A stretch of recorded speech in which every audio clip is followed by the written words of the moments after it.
Hello, hello everyone. Welcome to tea time. I am in Switzerland tonight and it's a little bit late, but I'm still a little bit on Pacific time because I just came from the US. So here I am. Maybe a few of you guys will join me in real time. Maybe you'll see this later, but I thought I would share some thoughts over tea with you all in any case. So for today's subject, I thought that I would talk about fear in horses. And this is something that came up in a conversation with a student the other day. And I've been thinking about it a little bit because this is something that comes up quite frequently. And there's all sorts of ways that people look at this, such as there's sort of the very joking response to fear in horses that horses are afraid of things that move and things that don't move. So it's really just two things they're afraid of. But you can sort of take that in any direction you want. So how is it that we deal with fear in horses when they're free to do anything that they want? Which means when you work with horses in freedom, if they don't like something, they leave. That's the really complicated part about working in freedom. So if you are working with a horse and you present something or the environment presents something that bothers them enough, they're going to go to fight or flight. And people say, well, what about freeze, Elsa? I find that they go to freeze just long enough to decide, is this safe or do I need to defend against it? And so freeze is a transitional state, or it's a state they go into when fight or flight doesn't work. So if fight or flight doesn't work, we're really not in the realm of freedom anymore. So if a horse is free to do whatever it is that they would like to do, when stuff scares them, they're going to leave or they're going to fight it, one or the other. And most likely they're going to leave if they've been allowed to leave when things scare them. So when a horse is afraid of things, what I find is it's really helpful to figure out the category of what they're afraid of, because it's really hard in freedom to train something directly. So let's say they're afraid of humans. How do we get them to be not afraid of humans? Well, it really helps to break that down into categories. So I really like Tristan Tucker's idea of there are 4 elements that raise tension. And those 4 elements are movement, touch, sound, and approach. So if we have a horse that's afraid of humans, what are they afraid of? Are they afraid of all 4 things at the same time? Are they afraid when humans move? Are they afraid when humans try and touch them? Are they afraid of when humans approach them? Are they afraid of the sounds that humans make? What we can do is, if we can isolate sort of what exactly about humans scare that horse, then we can take it out of the realm of humans. So let's just say it's the movement. If you've got humans walking far away from a horse and they can see the human walking on the horizon and that scares them, well, then we've got a movement issue. What other things would be less threatening to the horse that involve movement? So are there any other things that could move around the space that we could do in a limited amount that allows the horse to be curious about said movement instead of overwhelmed by said movement? So another way to think of this is that the reason that horses are afraid is because their sensory system becomes overwhelmed. And when their sensory system becomes overwhelmed, they're taking in more information than they can process. So they don't know if they're safe because they're taking in information that's overwhelming for them. So how do we introduce something at a low enough level of intensity that it isn't overwhelming? And sometimes figuring out the category it's in, such as, is it in the category of movement? Is it in the category of touch? Is it in the category of sound or the category of approach? That will give you so many ideas about how you can vary it under the threshold of being overwhelmed. So this can be really, really helpful. If your horse is afraid of plastic bags, well, what about plastic bags are they afraid of? Are they afraid of the movement they make? Are they afraid of the sound they make? Are they afraid of when they get closer to them? Are they afraid of the when you try and touch them with a plastic bag? Okay, so maybe the plastic bag is too much. The plastic bag is overwhelming. It has too many past associations with being overwhelmed by that sensation. So, can we break down those categories? What could we use in movement? What could we use in touch? What could we use in sound? What could we use in approach that stays under their threshold of being overwhelmed? Then it's just rinse and repeat. And what I find is the biggest mistake we make with horses is scaring them too many times in a row. And yes, I know there are definitely training techniques where you can flood a horse. You can put them in a round pen, you can flood their senses, they get scared, and then eventually they get over it because they can't get away. That is a training tactic. It's not going to be my favorite one, but it is a training tactic. It only works if they can't get away. If the horse has the freedom to go where they want and do what they want, we have to get better at breaking things down into manageable pieces.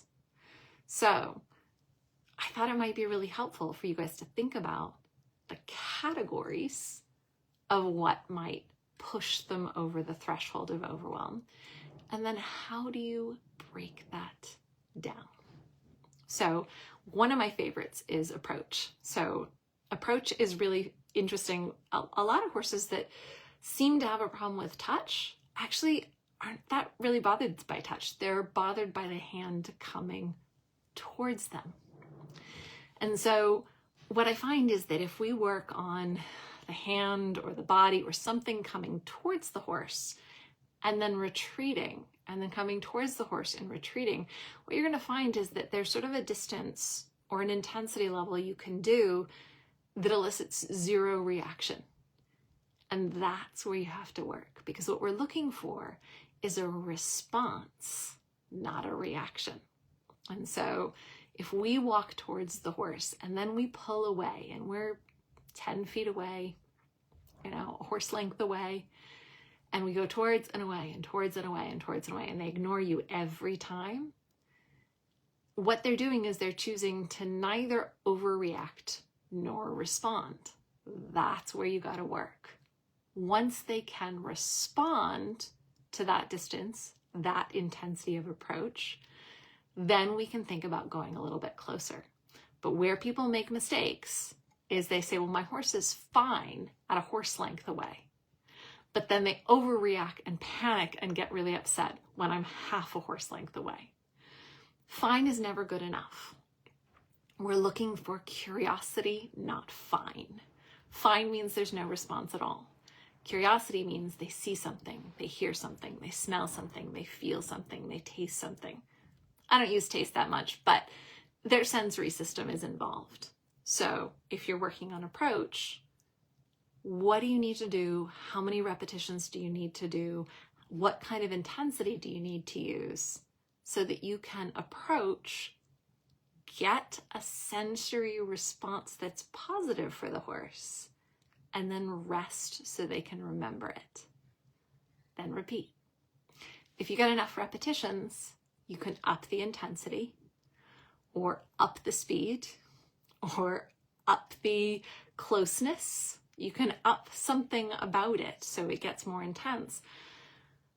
But where people run into problems is they jump right over that part where the horse is fine and is giving no response at all into the area where the horse is now scared and overreactive. And what we need to do is we need to take the area where they're fine and repeat it until they are interested. Rest, repeat, and do it again. Then you can up the intensity and see if it's a little too much, what you're going to see is you're going to see a response where the horse just chooses to ignore you. And then you got to repeat it until you actually get a sensory response. Rest, repeat, and then you can increase the intensity once that's pretty good. This is how we deal in fear with horses. Fear is just a self-protective mechanism where they're not sure what's going to happen. So fight or flight seems like their best response to it. When we break it into pieces and we repeat it a little bit at a time, the horse learns that their response to stimuli is to gather information about it, think about it, be curious about it. So that's my thoughts on it. Kristen says, my breakdowns are initiative, leader, horse or human, direction, distance, duration, intensity, size, position, height, material, color, sound, distraction. I call that 5 columns or 12 columns. Awesome. So Kristen's broken this down into some really finite pieces. And what I would love to say about that, Kristen, is that it's great to have those. For any of you whom that seems a little bit overwhelming, you don't actually need all 12 of those columns unless your horse says you do. So if you end up with a really difficult horse, they're going to make you learn all 12 of those columns, and they're going to say, don't change the intensity of more than one thing at a time because I'm that sensitive. Luckily for us humans, most horses are not that sensitive. And so you don't have to get everything perfect. You just have to say, if they're scared, cut it in half. If they're scared of that, cut it in half again. If they're scared of that, cut it in half again. If it helps you to think of what the category is, do that. If it helps you to think of the 12 columns that Kristen just mentioned, do that. You've got a lot of options, but breaking it down so the horse can experience it without a defensive response is what horse training is all about. If you have tools such as food rewards or fences or halters, you can speed up training. Unless your horse is so sensitive you can't. And we've all run into some of those. Then you learn to break things down. So let's see. Julie says, I had not thought enough about breaking down the individual aspects of the concern. I will ponder. Yeah. So this is really helpful for me because a lot of times I'll get really direct line in trying to solve the problem in front of me. And if I can break something down about it that's a little bit left or right of center, that creativity often really, really helps work through the problem in a cooperative way instead of a dominating way, which, as you guys know, is often my goal. Kristen says, yes, exactly. I had horses on trailer loading and some of those found half the columns boring. Yeah. So it's great to have all those columns or all those ways of breaking it down, but not all horses are going to need it. Some horses are just going to need a more simple breakdown, and that's really nice. Kristen says, I love to have the trailer loading course with 3 horses at the same time, and 2 of the horses learned from the one that was right on the trailer. Observing others helps. Yeah. So when horses observe other horses being confident, it really helps them realize that they can work cooperatively through this stimuli of the senses instead of overreacting from the stimuli of the senses. And that's a great way to set them up for success. Horses are prey animals. You know, there's not that long in history where they were hunted for meat. They still are in some circumstances. So it's in their nature to run first, ask questions later. There isn't time for them to ask questions before they run, unless someone has helped them figure out that it is safe enough, one stimuli at a time, to ask questions. You don't have to run first and think later. So Kristen says, but sadly the opposite is also true. Horses observing unsure horses makes them unsure too. Yeah, they're herd animals, and so they're gonna tend to mimic behavior they watch. So one of the things I always say is horses repeat what they remember. And how do they remember things? Well, they observe it, they experience it, they are threatened by it. So something bad sticks in the memory very, very quickly. Something good needs some rest and some remembering time to really stick in the memory. And then horses repeat what they remember. So we do need to put a little thought into what are we helping them remember. And then if they're repeating it and we don't like it, we got to come up with a game plan of helping them remember something better that they can repeat.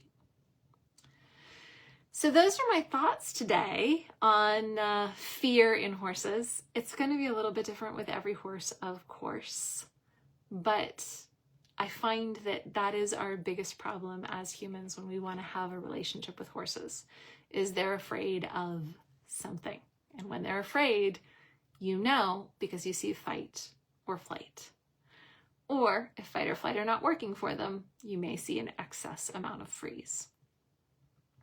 This underlying issue is an overwhelming impact on the senses. Too much information coming in, and the horse isn't sure what to do with all that information. So if we can figure out how to break it into pieces, so what they do with information is gather it and process it. Gather it and process it. Sometimes you respond to it, but mostly it's gather it and process it. So we're looking for the use of the 5 senses.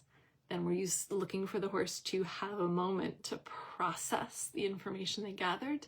And then we're looking for them to gather more information. Far too often I see people saying, yeah, my horse is fine with that. When that horse is not gathering any information about that, whether it's movement, touch, approach, sound, they need to gather information about it and process it before you know they're fine with it. Christian asks, any thoughts about teaching horse driving in the trailer is safe? I could do anything in training. My pony knows, let's see, what does it say? Pony knows when it's training. I could get him inside closed trailer 3 minutes with Autobahn noises by the music box, shaking the trailer when noises come, and he exits in slow motion, but on a real drive, he has stress. So I think this is one of those situations where it's not so much about teaching them to do something without any stress. It's about teaching them to lower stress when it happens. So this is the foundation of most of what I do, is stress is natural. The response to stress is trained. So there will be moments when stress comes up, and when stress comes up, they get closer and closer to fight or flight. When stress comes down, they get more and more cooperative. And what we want to do is we want to introduce small amounts of stress and have the horse regulate down into curiosity, gathering information and processing it. Now, this is something that most people will help them with. If you help them, then you put them in the horse trailer. Who's going to help them in the horse trailer?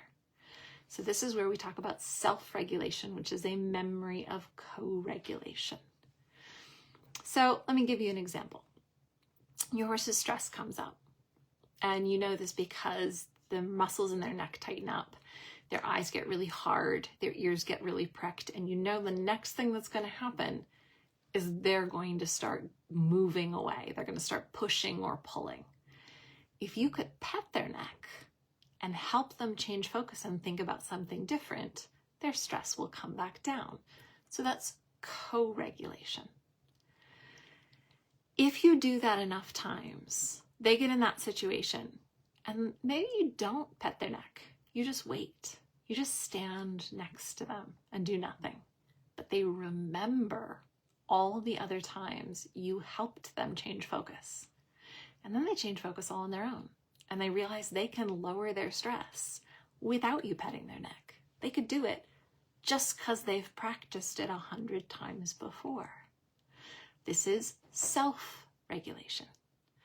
So in order to get a horse where they can be fine in the trailer, it doesn't mean the whole trip is going to be fine. Parts of it are going to raise the stress a little bit. The question is, how good is your horse at self regulating down without anyone to co-regulate them, because that's the situation you put them in a horse trailer. They can't move their feet to feel better. They have to move their sensory system independently of their physical system because we have them trapped in a box. So this is a thing that I work on all the time. Can you move your eyes or your ears or your sense of smell or your sense of feeling to lower your stress level? And I will help with that hundreds and hundreds of times. But then there's going to be times where I don't help. I just wait because I'm pretty sure that horse can remember how to do it themselves from all the hundreds of times we've practiced my helping with some co-regulation. So hopefully that helps, Christian. It's really, again, it's not so much about all the things that happen in the trailer. It's about the horse's ability to regulate them when they happen. And so it might be the movement of the trailer that scares them. It might be the touch of the trailer on their sides that scare them. It might be the sight of the oncoming cars if they can see out the window. It could be any number of things. And we can certainly work on all those individual categories. But more than that, we're going to work on their emotional resiliency and their ability to either be co-regulated, because we're in the practice phase, or start to self-regulate because they can remember all their successes from when they were co-regulated. So it's a little deep theory. Thanks for the great question, Christian. And hopefully that gives you a little bit to think about when it comes around fear with horses. I am in Switzerland tonight. I just got here. I start my Swiss clinic tomorrow. And then I'm on to Germany the week after that. And then 2 weeks after that, I'm in the UK. And then a week after that, I'm in Indiana. And then I'm back to California for the Western States Horse Expo. So I'd love to see you guys come and be a participant. I think we've got a few places open in a couple of the clinics. Come and be a spectator if that's your preference. I'd love to see you there. And keep learning from your horses. They're so much fun. And if I can add a little bit of inspiration in tea time, I am more than happy to join you guys. I will be back next time, next week. I'll probably do the same time, but I'll probably do it on Tuesday. Yeah, that'll be the plan. I'll put a notice up on Facebook. All right, you guys. Thank you so much for joining me for tea time. Have a wonderful day. And I will talk to you next week.